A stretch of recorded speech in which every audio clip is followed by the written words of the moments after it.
Okay, Uncle Tim.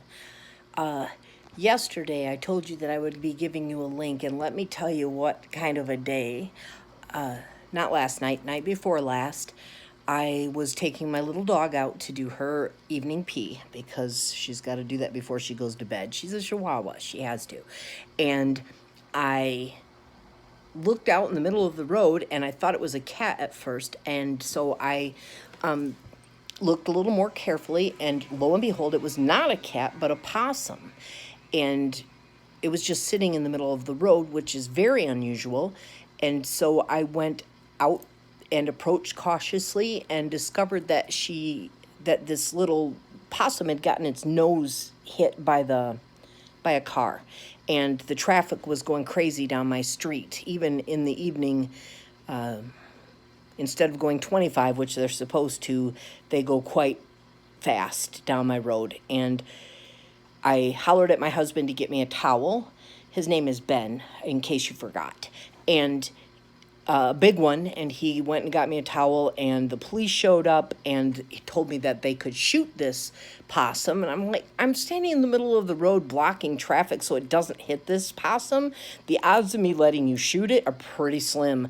So I tell him no, and I explain to him that possums are the only marsupials in North America, which is true, that they eat so many ticks and bugs that are annoyances to humans and other animals, that they can't gestate rabies because their body temperatures are way too low for the rabies to even take place. So they're not rabid. They can't get it because of their body temperatures.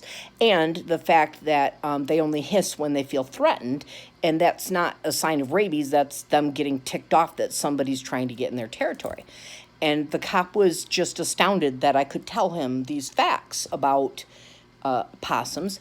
And so I took the towel and I picked it up and I put it in a box and I put food and water in it, and I left it in outside in my front yard.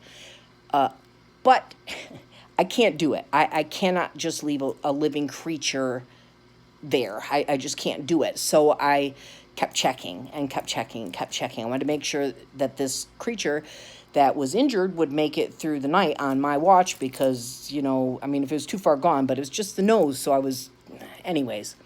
So I put in a call to a wildlife refuge the next morning, and as it turns out, there's one that's maybe 3 blocks from my house, and they just got their certification to do wildlife rehabbing. But she's been doing it forever, but you have to go through a whole bunch of stuff in the state of Michigan in order to get this. See, that's a painting I did. To get this approved. So they've just been finally approved as a refuge for wildlife in Grand Rapids, which is great. So I brought the possum over there, and she told me that this would do that. I gave them a donation because that's what they run on, and all I had was $20. Well, hey, got to give them what you got. So I did, and she took it in, and then a little while later, she sent me a message and said that it was not a boy, and in fact, that it was a girl, and that she had 5 babies in her pouch, and that not only did I save her, but I saved those 5 babies. This is Freddie, Phreaddy. This is Freddie. And so they were pretty glad that we had saved these 6 little possums, and truthfully, I'm pretty excited about it as well because wow. Yesterday I had planned on going down and visiting my brother and my sister, and my brother and my sister-in-law, but I just call her my sister because I didn't have one growing up, and she is the closest thing I've got. He's being a little obnoxious right now. Yes, I know. Cute kitten. So I was going to go down there and visit, and my sister's brother, what?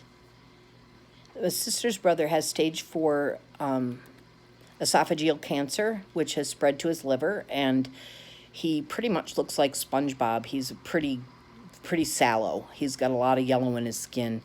Good spirits, though. Stop eating my bracelets.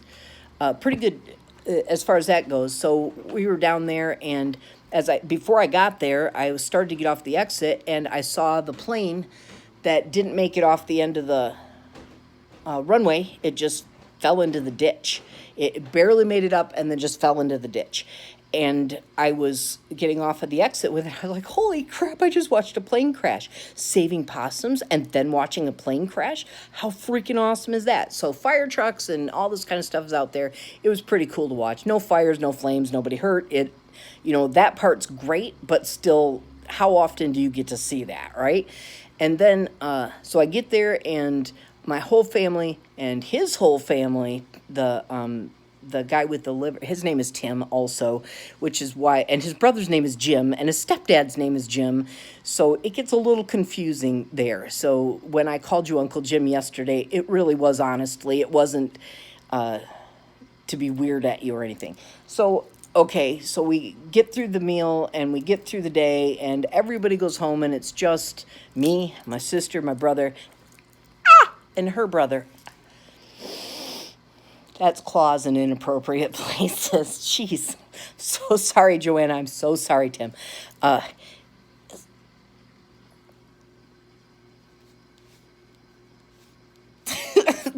That's what I'm dealing with right now. Okay, so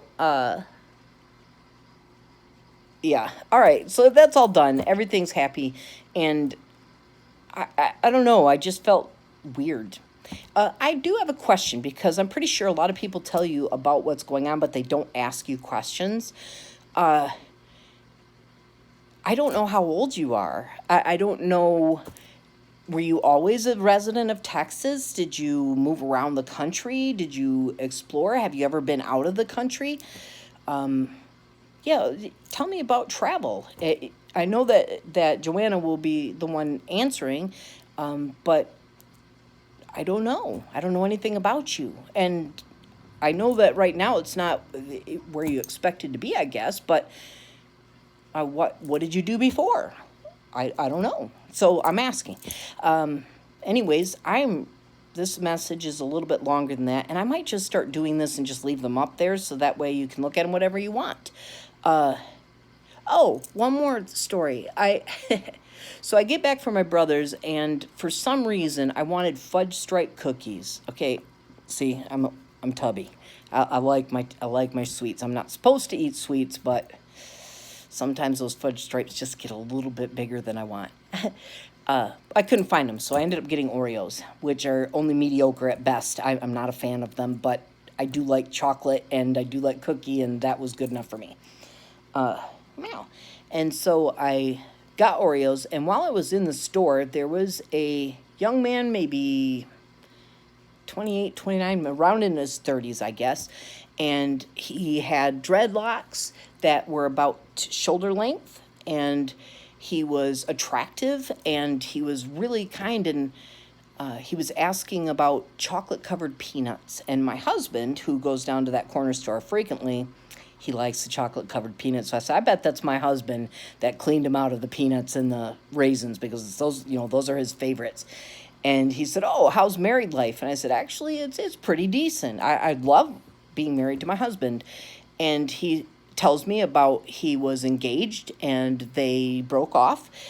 And then he gives me this look of, when you really want somebody to believe you, and you really want, like, an earnest look.